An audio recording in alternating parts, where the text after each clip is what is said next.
जय हिंद दोस्तों, आप सभी को एक बार फिर से हमारे चैनल यूथ कंपटीशन क्लास में स्वागत है। दोस्त, अभी जो सबसे ज़्यादा जो है ना एसएससी जीडी के जो लड़के तैयारी कर रहे हैं उसका जो सबसे ज़्यादा जो है ना पूछे जाने वाले क्वेश्चन है कि इतने कम समय में, यानी कि अब बचे समय में एसएससी जीडी की तैयारी कैसे करें, क्या जो है ना स्ट्रेटजी होना चाहिए। केवल अब लगभग 60 दिन ही बचा हुआ है।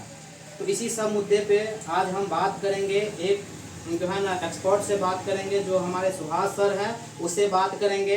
उसके पास कई एग्जाम का अनुभव है। तो सबसे पहले हम बात करेंगे, तो स्वागत करते हैं हम सुभाष सर को। आइए सर।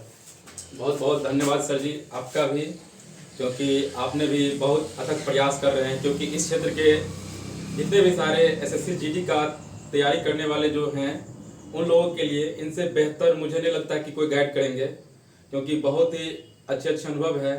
ये खुद बहुत सारे एग्ज़ाम क्वालिफाइड कर चुके हैं और आने वाले जो बच्चे हैं उनको बहुत ही बेहतरीन तरीक़ा से गाइड करके, वो नहीं चाहते हैं कि जिस तरह से हम लोगों को इतना समय लगे पढ़ने जॉब हासिल करने के लिए, वैसा समय किसी और बच्चे को लगे, ठीक है ना।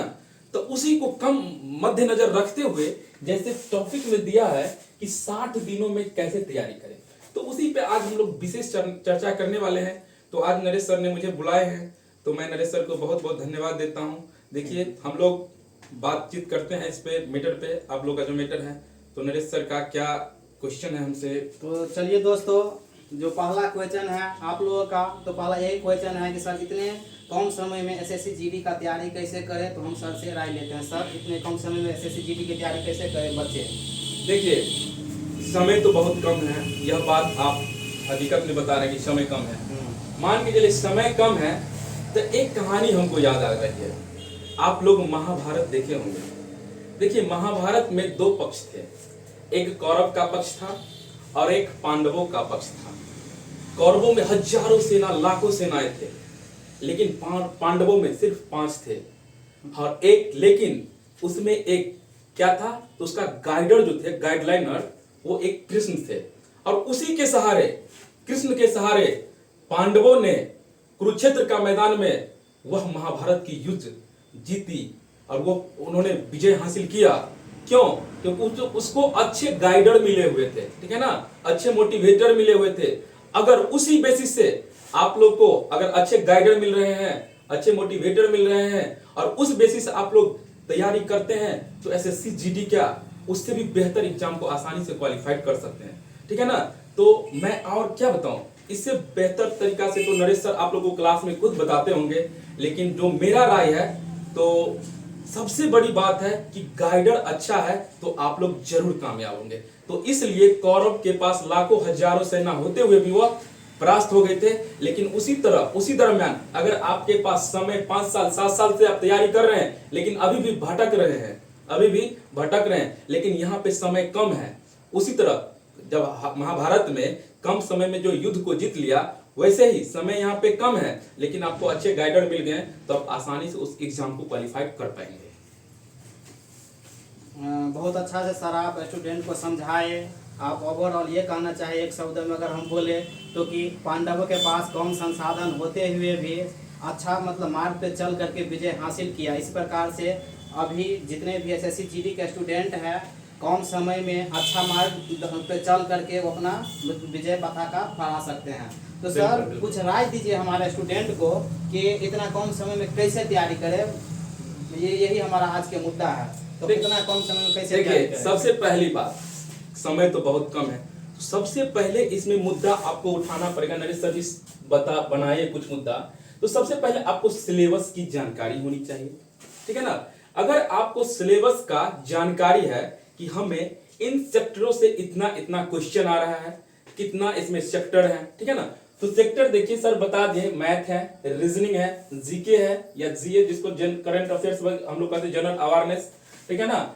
और एक हिंदी या इंग्लिश, जो लैंग्वेज में हिंदी इंग्लिश पूछे जाते हैं, जो जिसका जो मन पसंदीदा सब्जेक्ट है वो उस हिसाब से चूज करते हैं। तो देखिए, सभी को सबसे पहले क्या करना पड़ेगा आपको कि उसको, जैसे मैथ है और रीजनिंग है और जीके जीए है या हिंदी इंग्लिश है, तो आपको समय निर्धारित करना पड़ेगा कि हमको इतना कम समय है। तो जैसे एक दिन में 24 घंटा होती है अगर 8 से 10 घंटा भी आप मेहनत करते हैं, जैसे मान के चलिए 5 सेक्टर हुआ, इसमें जीके जीए ले लीजिए या हिंदी इंग्लिश ले लीजिए, इसमें हम 2 सेक्टर मान लेते हैं, एक जनरल नॉलेज का अलग और एक करेंट थोड़ा जोड़ देते हैं उसका अलग, तो 5 सेक्टर होता है। अगर आप 10 घंटा है मेहनत करते हैं, उसमें से ज्यादा समय आप मैथ रीजनिंग पे दे देते हैं 3-3 घंटा, और 1-1 2 घंटा भी इस पे दे देते हैं आप, तो आसानी से कवरेज किया जा सकता है। यह कोई बड़ी बात नहीं है। और उसके बाद मतलब सर आप ये कहना चाहते हैं कि मैथ है, उसके बाद रीजनिंग है, जीए और जीके और हिंदी है, तो लगभग जैसे कि 20 करके इस बार आने वाला है क्वेश्चन, तो इसमें जो भी चैप्टर दिया हुआ है पहला स्टूडेंट एक बार बना ले आपके अनुसार। उसके बाद रीजनिंग भी है, तो जितना चैप्टर जो है ना हमारे सिलेबस में दिया हुआ है एक बार बना ले।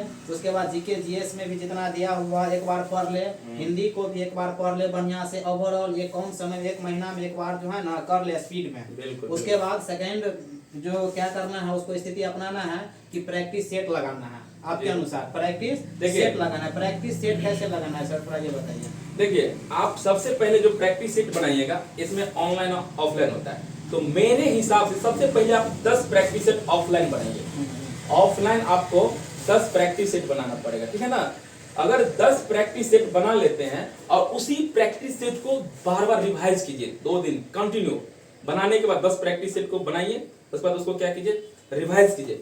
10 प्रैक्टिस सेट बनाते हैं, अगर 4-5 लड़का ग्रुपिंग में बैठ के बनाते हैं तो और बेहतर होगा, और उसको ग्रुप डिस्कशन कर लेते हैं, तो उससे क्या होगा, जो सेट आप बना रहे हैं और उसको जो बार बार प्रैक्टिस करने के बाद ग्रुप डिस्कशन करते हैं, तो वो चीज आपको ज्यादा दिन तक याद रहेगा और वो आपको बेहतर तरीका से उसको क्लियर हो पाएगा। कहने का मतलब यह हुआ, ग्रुप डिस्कशन में जो आपको नहीं आता है उसको आता होगा, या उसको नहीं आता है तो सर तो लास्ट में है ही, तो उस हिसाब से ग्रुप डिस्कशन करें। उसके बाद जब ऑफलाइन प्रैक्टिस सेट मारते हैं तो ऑनलाइन भी प्रैक्टिस सेट मारना आपको अत्यंत जरूरी है। क्यों? क्योंकि ऑनलाइन एग्जाम हो रही है, ऑनलाइन एग्जाम हो रही है, तो ऑनलाइन सेट तो मारना होगा, क्योंकि हम यहाँ पे ऑफलाइन का प्रैक्टिस कर लिए और वहां पे जाके ऑनलाइन मारने के समय में हमको कुछ कंप्यूटर पे आता ही नहीं है, तो उस स्थिति में हम क्या करेंगे, तो वहां पे तो मेरा मार्क वैसे ही कम आएगा, ठीक है। तो इसके लिए हमको क्या करना पड़ेगा, ऑनलाइन प्रैक्टिस सेट भी हमको करना जरूरी है। और हाँ, एक बात और, कट ऑफ पे हम बात करते हैं, लेकिन उससे पहले देखिए नरेश सर क्या कुछ और बताना चाहेंगे उससे पहले।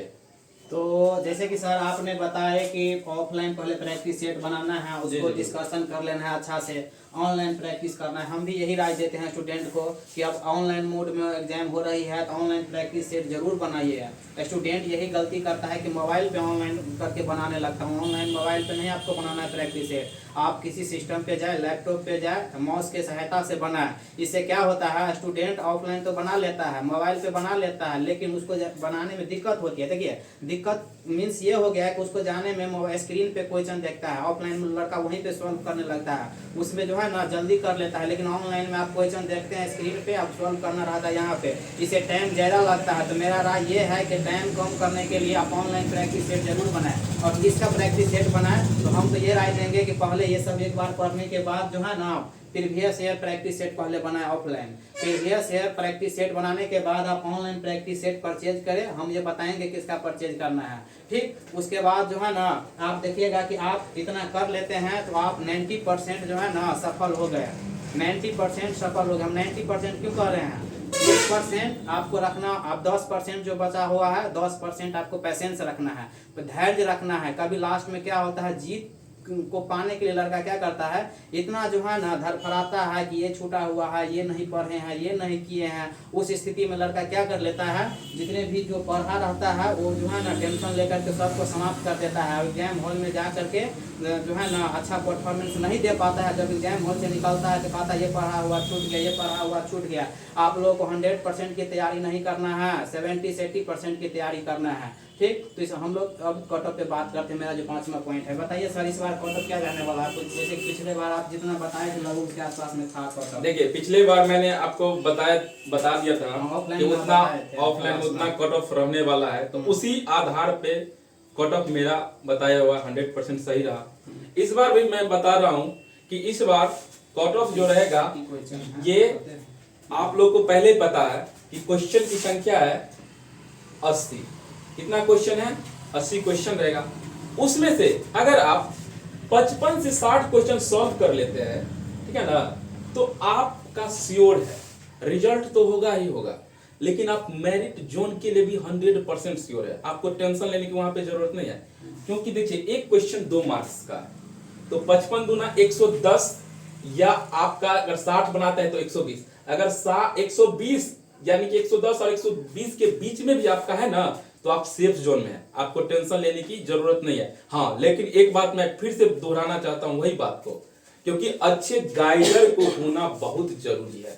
जितना लाने के लिए अगर आप सर के साथ जुड़ रहे हैं जयनगर एरिया में, मधुबनी डिस्ट्रिक्ट के जयनगर में, तो इससे बेहतर मुझे नहीं लगता है कोई गाइड करेंगे, क्योंकि सर बीपीएससी 2-2 बार क्वालिफाइड किए हैं, मेंस क्वालिफाइड किए उसका, ठीक है ना, और लेकिन अनुभव की कोई कमी नहीं है। तो इसलिए, और मैं भी पहले सर बता दिए हैं कि बहुत सारे आपने एग्जाम के बारे में कट ऑफ बताते रहे हैं, वही सटीक आता रहा है, तो उस लिहाजे से मैं आप लोग को यह जो बता रहा हूं वह एकदम 100% श्योर है। इसके लिए आप लोग निश्चिंत रहें।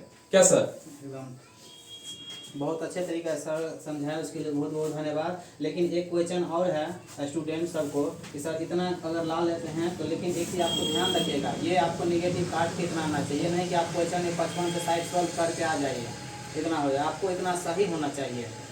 सेफ जोन में आप रहिएगा, ज़्यादा टेंशन इतना मार्क्स हम बता दी, आराम से पढ़िए। हाँ हाँ, और इसके बाद हम जो एसएससी जीडी 2000 पिछले मतलब बार वो लड़का सब क्वालिफाई किया, मेरिट लिस्ट नहीं आया है हम, लेकिन इतना नंबर है कि पूरा सेफ है, पूरा मेडिकल क्वालिफाई करके सेफ है कि नहीं मेरा मेरिट बनना ही चाहिए, क्योंकि उसको कट ऑफ से बहुत ज़्यादा मार्क है, हम उससे भी मिलाने वाले हैं। इसीलिए मेरा चैनल को पहले आप लोग सब्सक्राइब करें, शेयर करें, और हम एक एक टॉपिक आप लोगों को पढ़ाएंगे, समझिए। इसीलिए जो है ना मेरे चैनल को एक बार और कर रहे हैं, सब्सक्राइब कर ले, अब बेल आइकन को जो है ना दबा करके रख दे, ताकि बेल आइकन के दबाएं और ज्यादा से ज्यादा शेयर करें।